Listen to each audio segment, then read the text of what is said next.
Small changes change everything. I want to welcome you guys to week 2 of The Power of Habits, the second Sunday of 2020. You've made it this far. I don't know about you, but I have failed my habits many, many times. But here, it's a new day. We're starting over, and tomorrow's a new day as well. We'll keep into this, and I hope that we can come together, be motivated, excited about what God has instilled in our hearts, what we're going to be doing this year. And we're continuing in this series today to help you start out the year right, help myself, honestly. I've learned a lot that's been really motivating for me. I hope it has been for you as well.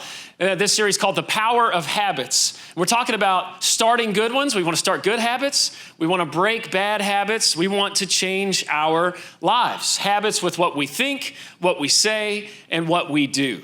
And we gave you a core scripture that I asked you to write down last week and make sure that it's a part of your life to help you reinforce these habits that you're trying to instill in your life. It's Romans chapter 12, verse 2. Romans chapter 12, verse 2, which says, don't copy, don't conform to, don't take on the image of the behavior and the customs and the habits of this world, some things that are really unhealthy and broken that many of us know a lot about. In fact, a lot of the habits in our lives are habits that we've copied from this world. That's what we're trying to break. He said, instead, let God transform you.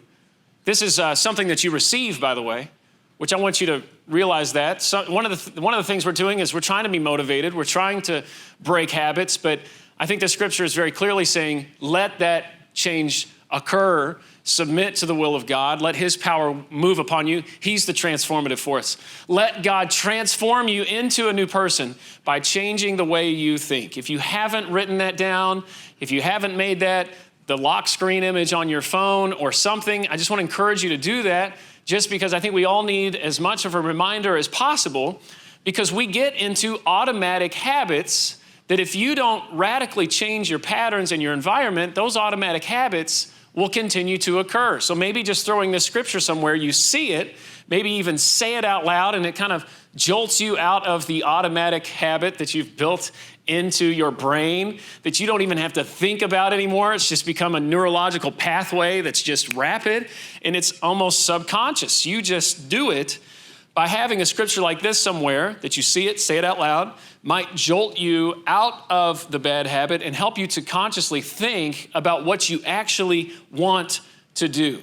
And that's kind of where we started last week, is changing the way we think, getting a hold of our thoughts, and trying to change what we do starting from the inside. If you missed last week's message, I really want to encourage you to go back and listen to it.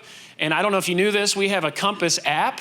It's a great way to stay connected, not only with messages, but a lot of other content. If you're in a community group, you can usually get our group materials on the app. There's a lot of other materials on there as well. And then, of course, we stream our services every single Sunday at 9:30 and 11 on Facebook. So if you're not following us on Facebook, go to Compass Church NRH and give us a like, and you can follow along there as well. And even if you're traveling, let's say in a few weeks you're traveling somewhere, you say, I want to stay connected with my church, you can watch our services live on there. In fact, I think we've got some people watching on Facebook with us right now. Would you guys make some noise so that they can know that we're grateful for everybody watching online with us this morning? Thank you for being here with us for week 2 of The Power of Habits. The habit that I really want to talk about today, moving from the inside out, is what we say. And what is a habit? I just kind of hinted at it a minute ago. James Clear is a best-selling author. I'm going to talk more about some of the stuff that he has researched next week in a great book called Atomic Habits. It's a New York Times bestseller. Here's the definition. It's a very simple one, probably not a surprise to you, but it's something that's good for us to remember. A habit is a routine or behavior that is performed regularly and in many cases automatically. Like you don't even have to think about it anymore. You just do it.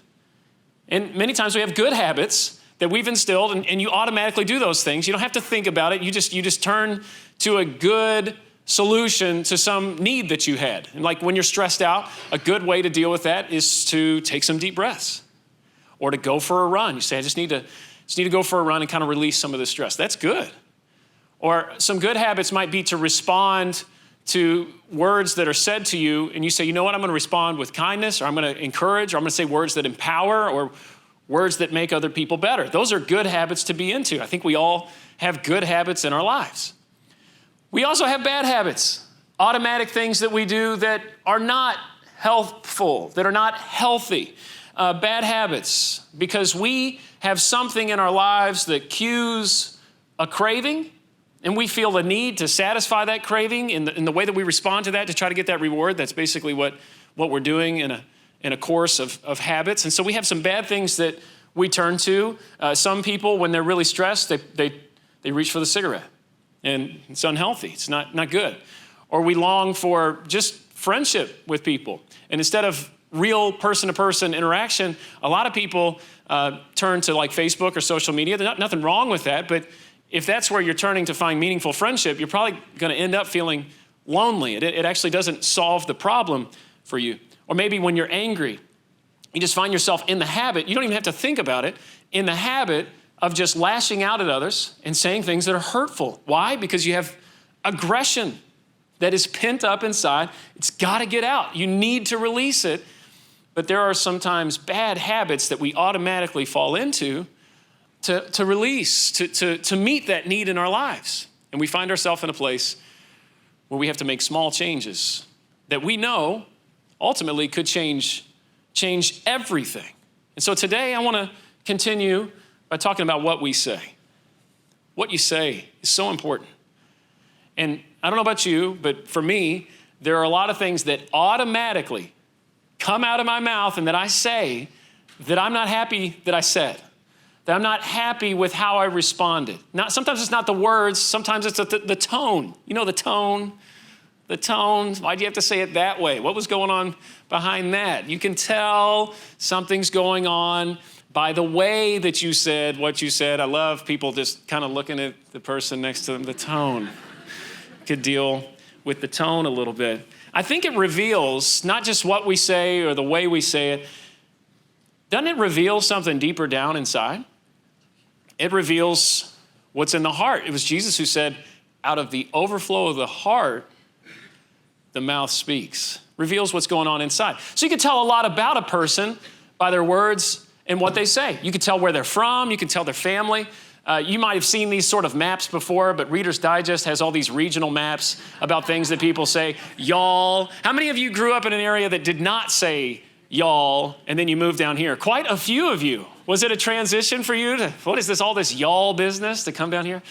Here's one that I just didn't know about. And when I went to New England, so water fountain and drinking fountain, that doesn't seem too much of a difference. If you've been to New England or on the other side of, what is that? Wisconsin? I don't know what it is. That state up there. They call it a bubbler. Have you ever heard that? A bubbler? Yeah, you have to go up there sometime to see the influence. Trash can and garbage can. That was kind of interesting. I think there's a huge blend there. Or you could be like my in-laws who call it a mobile toter. Never heard that before, and I've always wanted to call them out. I'm doing it today. Here it is. Nobody calls it mobile toter. Stop it. Okay, maybe they do right there. Okay, the next one. How many of you, soft drinks, how many of you grew up calling it pop? Little group right here, all right. Soda, a few sodas. Coke, everything was Coke. Didn't matter if it was Coca-Cola, that's me right there. I found out, so our student pastor, Victoria, she's from Scotland. Do you know what they call soft drinks in Scotland? Fizzy juice. It's true story. So you can tell a lot about a person by the words that they use, what comes out, where they're from, who they are. On a more serious note, you can tell maybe how they're feeling. You tell, are they happy? Are they sad? Are they having a good day? Having a bad day? You can tell by their words. You can tell what their beliefs are. You can tell what their priorities are, because people talk about what matters to them. You talk about what you care about. And of course, all of us have been influenced. We have been on the receiving end of words that hurt us and words that healed us. Powerful, the difference between those two. We've received words that encouraged us. You ever had somebody say something to you that's like, man, I needed to hear those words. Thank you. That encouraged me to get through a tough time, or encouraged me to make the right decision in a time where I was about to make the wrong decision. We've all received words that challenged us. Somebody said, hey, listen, this is so unlike you. You can do better. And you're like, you know what? I can't. And I need to make a change. Words did that. Proverbs chapter 18, verse 21 says, the tongue The words of your mouth, the things that come out, can bring death or life. What you say and how you say it can be life-giving or life-taking. I'm just reminding you of this because this is something every single one of us know. We know words that have been said to us that just almost destroyed us. And we've had words that have said to us that just totally brought us back to life. And if you haven't had words that have brought you back to life, I hope you hear some today, because you are much more valuable than many of the words that have been spoken to you have made you feel. It's probably lies that have been spoken over you. I want you to know today that God's word can bring you to life. But there is a huge difference in the impact of our words. Think about the absence of words. That can be totally destructive. The absence of words. A wife who doesn't get the verbal affirmation that she needs from her husband. Does she then build in habits of satisfying the craving for intimacy through other means and not connecting or being able to connect with a husband who's actually emotionally and verbally abusive just by not telling her that he loves her and he cares for her and recognizing her? Alternatively, maybe a man who's not respected verbally by his wife, but is respected verbally by a coworker, and then he starts to condition himself into habits of passing by that coworker's desk because he's craving affirmation and that adoration that person's giving him, but he's rewarding that craving in the wrong way. And then what about a daughter who doesn't get the verbal care that she needs, and so she starts to turn to try to get the attention that she sees other people get by instilling unhealthy eating habits in order to look like the person on the Instagram picture or something, because they get so much attention. She's not getting the attention from the people that she needs to hear it from. And so she starts to turn to unhealthy things. Man, the absence of words. People need to hear your words, and the absence of words can it can destroy a person. Alternatively, too many words can also be life-taking.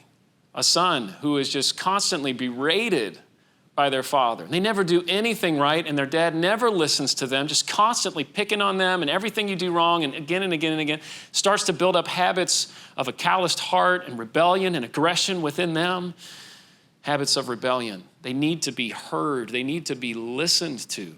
Maybe some less words to be more attentive to listening to them. Or a family member who's just too many words, just totally gossiping and slandering other people all the time. It's like every family get-together, all you're going to do is destroy other people's reputations. You say, man, there's got to be some less words here. We're just destroying people with our words, too many words. And of course, I think we all know the impact of words. Every single one of us remember things that were said to us as kids that years later are still affecting us, are still impacting the way that we live, the things that we think about ourselves. It's crazy how one word or one phrase radically changed everything about the way we viewed ourselves. You're ugly. What's wrong with you? You can't do anything right. Man, it's stuck with us.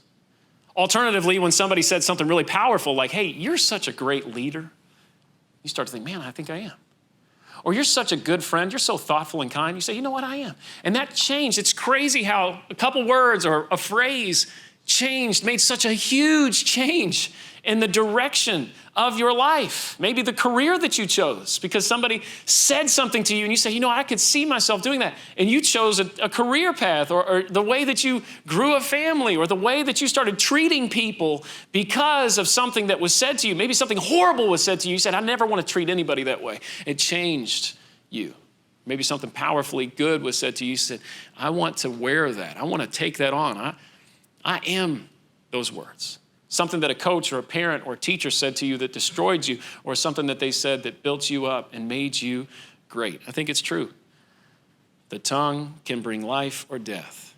Words are very powerful, which means you are very powerful because your words are very powerful. Are you in the habit of using words for good, or you're in the habit of using words for bad, like really destructive bad? And do you have some bad habits that you need to rein in and get under control with the things that you say? Jesus had a brother named James, and James thought that his brother was the Son of God. What would your brother or sister have to do in order for you to think that they were the Son of God? They would have to die and then come back to life again and pull it off and be like, well, I guess he was right. I guess he's the Son of God. And so James became a leader in the church in Jerusalem, the very city where this whole Christian movement started. He stayed there, a very influential leader there, and he even wrote a letter that became very important to the early Christians and was collected in the New Testament of the Bible, and now we have access to read it anytime we want. Here's what James said about our words and the power of our words to direct not only us but others and to cause great good or to cause great damage. He gives a great metaphor here of talking about huge things that you can control with something very small. We make a large horse go wherever we want by means of a small bit in its mouth. If you've ever seen a horse or ridden a horse, usually they have a halter on or a bit or a bridle in their mouth, and you can just, with the tug of the rein one direction, you can make the horse, which is way bigger than a human, go any direction that you would like to. A small rudder, just that flat piece on the back of a ship down in the water, you don't even see it, it's beneath the surface. A small rudder makes a huge ship turn wherever the pilot chooses to go, even though the winds are strong. In the same way, the tongue is a small thing that makes grand speeches, but a tiny spark can set a great forest on fire. Have you ever said something that you were like, this is not a big deal, and yet, pow, it just blew up and exploded. You didn't even intend for it to. Sometimes your motive isn't bad. You were trying to do something helpful. You say something. It's just wild. It's crazy what happens sometimes with our words. Back in 2017, in April of 2017, Dennis Dickey and his wife had gathered with friends for a gender reveal party they were expecting a little baby. Is it going to be a boy? Is it going to be a girl? And I don't know if you've been to one of these parties. There's lots of fun ways to do it. You could have pink confetti. Boom, it's a girl, right? You could have blue balloons that lift out of a box. I've seen like little golf balls. You hit them, little puff of pink smoke or something like that. It's a girl. It's fun. You get the idea. Dennis and his wife thought it would be fun to set up a shooting target. And when they set it up, it would explode with smoke. It'd either be blue or pink, and they could celebrate with a bang. Wow, that's exciting. So they set up a target, and I think we've got footage of the day. They set up the target. It said boy or girl, and he took aim, and he shot. And what happened next? Pow! We got the blue smoke. Look at that. It also immediately started a fire. And they ran over to try to start putting the fire out, but it had already, the explosion, it was a dry area. I mean, you could tell by the grass. It grew and grew and spread into a forest fire. It burned 47,000 acres, caused $8.2 million in damage, and took 800 firemen to put out. It's a boy. Hey. I guarantee you that is not what they expected to happen that day at all. And it put a huge damper on what was supposed to be a celebration. Something so small caused so much damage. I think sometimes we have to be aware of the power of our words. You ever say something careless that you don't even think about? You don't recognize how much damage those words can do to somebody else until it just gets out of control. And sometimes your words take on a life of their own and do something you didn't even intend. I've got little kids. My oldest are boy-girl twins that are 7 years old. And every once in a while, they'll say something. And I'll think, that was totally inappropriate. I'm going to discipline you and put you in timeout. And then I think, where did they hear that? What influences are influencing them to say these horrible things? Oh, no. It was me. I said that. I remember. Or the tone. Or sometimes my wife will so kindly point out, you're the one that said that to them. Oh, yeah. I wasn't thinking. I was careless. I wasn't thinking about who was listening and the impact and how they would carry it on. Any other parents in the room can relate to this at all? You ever had this happen? Earmuffs, kids. Got some grown-up words we have to say. James chapter 3, verse 6. Among all the parts of the body, The tongue is a flame of fire. It is a whole world of wickedness, corrupting your entire body. It can set a whole life on fire, for it is set on fire by hell itself. Don't raise your hand, just rhetorical. How many of you have ever lost a job for something that you said? Just to help us recognize and say, man, yeah, that's true. Or you know somebody who lost their job because of something they said. How many of you have quit your job because of something that was said to you? Well, if that's how you feel about me, I don't think I can work here anymore. Maybe you broke up with a girlfriend or boyfriend because of something that was said. He said, she said, who even knows anymore? Or maybe a friendship cut off because of something that was said. Maybe they didn't mean for you to hear it, or you didn't mean for them to hear it, but you said it behind their back, and then it came up, and then it's over because of some words. Just got out of control. Verse 7, people can tame all kinds of animals, birds, reptiles, and fish. I mean, you can go to SeaWorld, watch a whale jump out of water. But no one can tame the tongue. It is a restless evil, full of deadly poison. Sometimes it praises our Lord and Father, and sometimes it curses those who have been made in the image of God. You got to pay careful attention to your words. Are you saying things that praise and build up and encourage? Or are you saying things that curse and destroy and tear others down? And the platform with which we use our words matters just as much, doesn't it? Like whether you say something in person versus in an email or on text. Have you ever gotten a text message? You had no idea. Are they happy? Are they joking? Are they being sarcastic? What are they doing? What does this mean? On multiple times, have you ever had your spouse or your friend say, can you read this and tell me what they mean? Because there's no emotion in the text.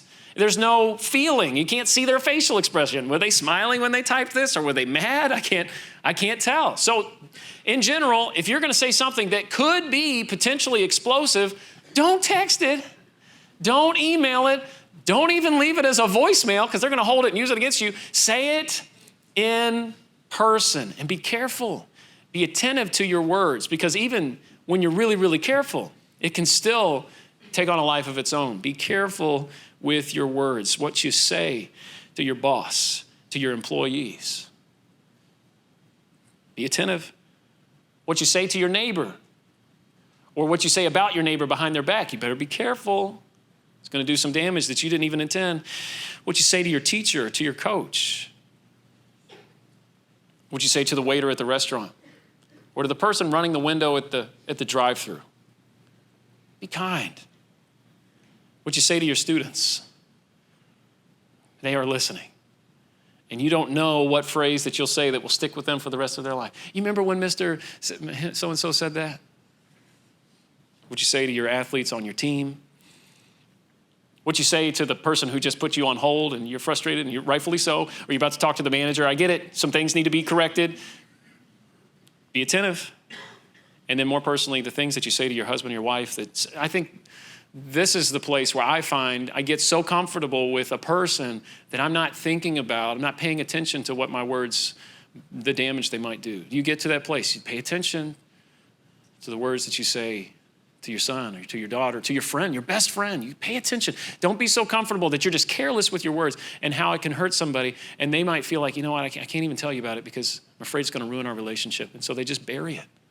And you don't know that you've damaged them on the inside. Small words, small things can cause an eruption, explosion. I saw this meme the other day. I thought it was hilarious. Saying calm down to an angry girlfriend is like putting Mentos in a Coca-Cola bottle. If you don't know what happens when you put Mentos in Coca-Cola, it erupts like a volcano. Kids, you should try it. Not in your parents' kitchen, though. Don't do it. Go outside. But isn't it true? Just a few small words can cause an eruption and do a lot of damage, cause a lot of pain, a wildfire of emotion. And I tell you about all that power and potential to kind of land here. As much power and potential as there is for words to do bad, there is as much, if not more so, potential and power for your words to do incredible good. I've watched people that simply came and said, hey, would you pray for me? And then somebody prayed over them, and the words of prayer sparked something miraculous, powerful. This gift that God has given to you to use words to transform people's lives. Do not use words. Break the habit of saying mean words when you're angry. Break the habit of saying hurtful things when you're feeling insecure. Break the habit of using sarcasm to berate and tear down others in order to make yourself feel better, and instead get in the habit of using words that strengthen and build up and set people free and renew their minds, transform. Ephesians chapter 4, verse 29, what a great verse, says, don't use foul or abusive language, not just for the sake of making sure your words are pure. The reason they're foul, the reason they're abusive is because of the way they affect other people. So don't use those words. Let everything you say be good and helpful. That's why I highlighted the word helpful, because your words affect other people. Let you say words that are helpful so that your words will be an encouragement to those who hear them. Rooted is one of my favorite things that we do, and it starts next Sunday night. Next Sunday night from 4 to 6 p.m. And there's a lot of great things that we do in Rooted. If you haven't really heard about it, what is Rooted? It's 11 weeks. You just meet for 2 hours on Sunday night, and then there's readings that you do each day, and there's some experiences that are built in throughout the weeks as well. And you just commit to 11 weeks, and I'm pretty sure it could change your whole life. We build the group for you. We try to tailor it to what you need. We pray for you daily, and we just try to give you opportunities for life change. And some of these experiences are built in to help you bond really quickly with these people that are in your group. And you kind of get to the end of Rooted, and you know a lot of those people better than you know many friends you've had in your life for years, because you never bonded or went deep with the friends, but you did in this group. So we have experiences like a serve experience, you serve together, prayer experience, things like that. But maybe one of my favorite experiences in Rooted comes almost at the very end. It's called Words of Affirmation. You sit with your group and these people that you've gotten to know over the past 8 or 9 weeks, people who've gotten to know you, and they affirm. They say things to you. They say, hey, this is what I see in you. This is who you are. Sometimes it's things that you don't believe about yourself, but you hear enough people, you hear 10 people around the room say it, and you're like, well, I guess that's true. I guess I'm not who I thought I was. I guess those lies about me aren't true. I guess I really am this. It's crazy how it can transform a person's life. So if you need encouragement, or if you need a structure for 2020 to help you start off well and to build some great habits in your life, you should sign up for Rooted. You need to. It starts next Sunday night, and you could come. We'll build a group for you. I think this is the most intentional process that we can offer you. It's the best way that I know to just build new habits and rhythms and patterns in your life. And it's built for you. It takes the guesswork out. It's like there's a booklet, you just do it, and you meet together, you talk through the stuff, and you'll find that it will automatically retrain some of the habits in your life. And I think you should sign up. You can learn more on our website. But that might be a great way for you to launch into a new year with some new habits, some new patterns. Be really, really healthy for you. Bob Goff talks about words that we should get in the habit of using. Bob Goff's a best-selling author. Maybe you've read his books. One of them is called Loved Us. But he talks about words that we should get in the habit of using, and I wanted to share these with you today. The first word that he points out are empowering words. You can do this. I believe in you. You need to say empowering words to other people. You tell somebody what they did right, and you be specific. And I asked my staff, I said, what are some examples of this? And we came up with some of these. Like, you might say to somebody, hey, I saw how hard you studied for that test. You're going to do great. That does a world of transformation and renewal for somebody who's really anxious about the test. And you're right, I did study hard. I'm ready for this. Empowering words. Whenever you run into a parent with little kids that are just going berserk and you want to look at them and say, man, you look tired. Thanks, didn't know that. No, you say, wow, your kids are so lucky to have a parent like you that's present and just pouring into their life. Way to go. Way to go. Empowering words. Or you see somebody at your job just do a great on a project. You say, man, you're so good at your job. Way to go. People like you. I'm so glad that I get to work with you. Empowering words that build others up. Number 2, Bob Goff points out you should get in the habit of using encouraging words. Words that encourage people like, you're not alone. You're going to be okay. I'm with you. I've got your back. This strengthens a person who feels alone and feels like nobody cares about them. You say, no, I'm with you. I've got your back. And they can feel stronger as a result. You need to let people know that you've got their back. In a world where most of us feel like people are gunning for us and trying to take us down, let people know, no, I've got your back. Third, exhorting words. You can do better. These are tough. And a lot of times we don't want to say these and we're afraid that it's going to be hurtful, but you've got a conviction to say, no, I need to say this is going to be helpful. But you got to say truth in love. You got to say truth. It's got to be love. It's got to be attentive to your words. You have to be careful. You have to be gentle with how you use these words. You're not trying to be condescending and tear the person down. You're trying to be helpful. You're trying to build them up and make them better. So you look them in the eye and you say, hey, I know how competent you normally are. I have great respect for you, which is why I know you can do better. We need to be saying these words. So, empowering words, encouraging words, exhorting words. These are words that we need to get in the habit of using that will make us feel better, stronger, and will encourage and strengthen others as well. Let's get in the habit of using those. If, on the other hand, we were to have a book of everything that you've ever said behind somebody's back, like all the gossip and all of the slander, man, this is kind of spicy. There's a lot of stuff in here. Wow. What if that was a book that we could pass around? Or on the other hand, what if we had a book of everything that you've said while playing sports? Ooh. Oh, you said that. You really lost your temper right there. There's something in parentheses says you put a hole in the wall when they hit that shot right there. Okay. What about this book? This is the book of everything that you've said while driving. Wow. My wife could write this book for me. I have said horrible things while driving. I don't know what happens when I grab the steering wheel and start driving, but I just lose it. I'm just like, who are you? Why are you driving so slow? Who gave you a driver's license? Would you just get through the four-way stop? Would you just get through? Stop. Say some horrible things while driving. Now, these books, how many of you would want to read these books? All of us would want to read these books, man. This is interesting. What did the Pastor Luke say? What did you say? How many of you would want somebody else to read your book? None of us. So let's break the habit. Let's start to write a book that is worth reading, that we're proud of, that we're excited. Say, this is the legacy that I want to leave, because we are writing a book and a note and a letter in the heart of someone else. And I just want to lean into this for a moment. Get rid of sarcasm. I don't think it's helpful, especially when it's passive aggressive. Just let your yes be yes and let your no be no. I'm not great at this, but I'm trying to get better. Just say what you mean and be aware that sometimes when you say something and you think, oh, it's going to be funny, I will just laugh it off. No, it just kind of festers and it grows. Over the holidays, as I was traveling, felt the Spirit of the Lord come upon me. Not really.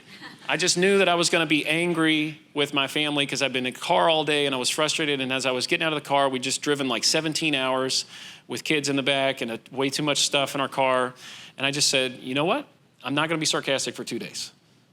And I can't tell you what a world of difference that made.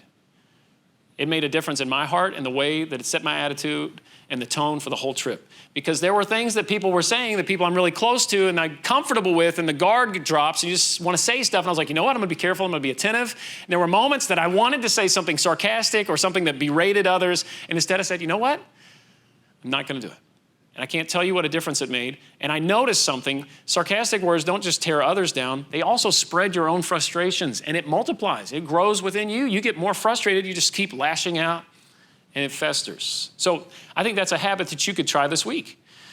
Just go 2 days and say, you know what? I'm going to do my best for 2 days, just 2 days, no sarcasm, and see if that changes the tone of your week. Maybe you could get in the habit of doing something like that. 1 Thessalonians chapter 5, verse 11 says, encourage each other and build each other up, just as you are already doing. Brandon Beard is an executive pastor of our church, and he oversees all of our campuses. And his oldest son, Nick, just completed his senior season of football. He plays at Colleyville Heritage High School. And they had a tough loss at the end, but it was a great season. But Brandon found out about something that he shared with me that I wanted to share with you. Back when Nick was in 8th grade going into his freshman year, he got down on himself and was really frustrated with football and his success. And I think he was unhappy with coaches. I'm not really sure. Landon Sherman was an older guy in the church and had played football at Colleyville Heritage High School and knew Nick and heard about that he was frustrated going into high school football. So he sent him a text message. And the text message just basically said something along the lines of, hey, Nick, I just wanted to encourage you. I know what it feels like to be frustrated with football. In fact, I spent the last 2 years of my football career in high school frustrated because I was anxious about success and I was stressed out. Don't let it ruin your experience. I wish I could go back and change it for myself. My advice, enjoy the journey. Don't ruin it for yourself. Have fun and tear it up. Just a few small words.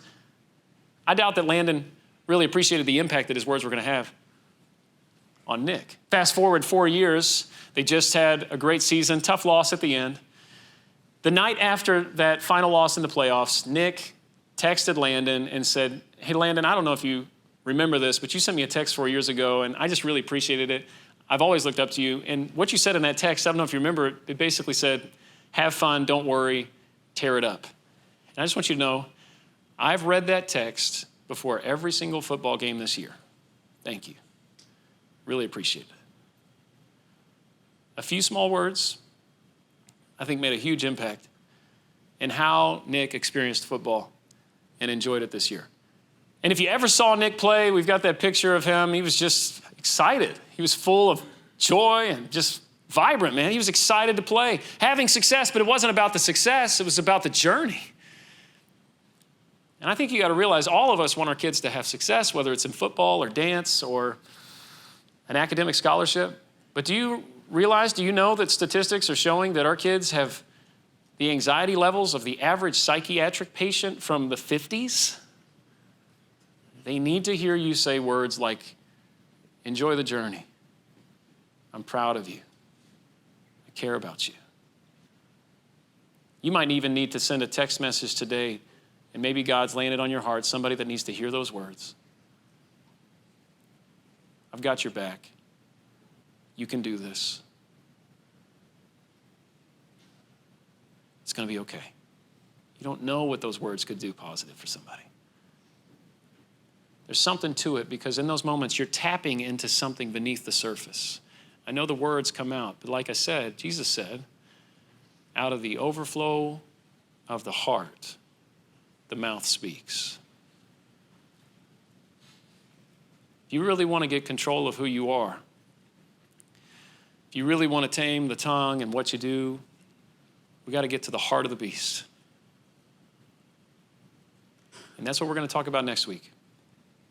We'll talk about how to get control of your innermost habits, at least introduce you to it. You don't want to mess it. I'm really, really excited about that message. So join us next week as we close out this series, The Power of Habits. Thank you, guys.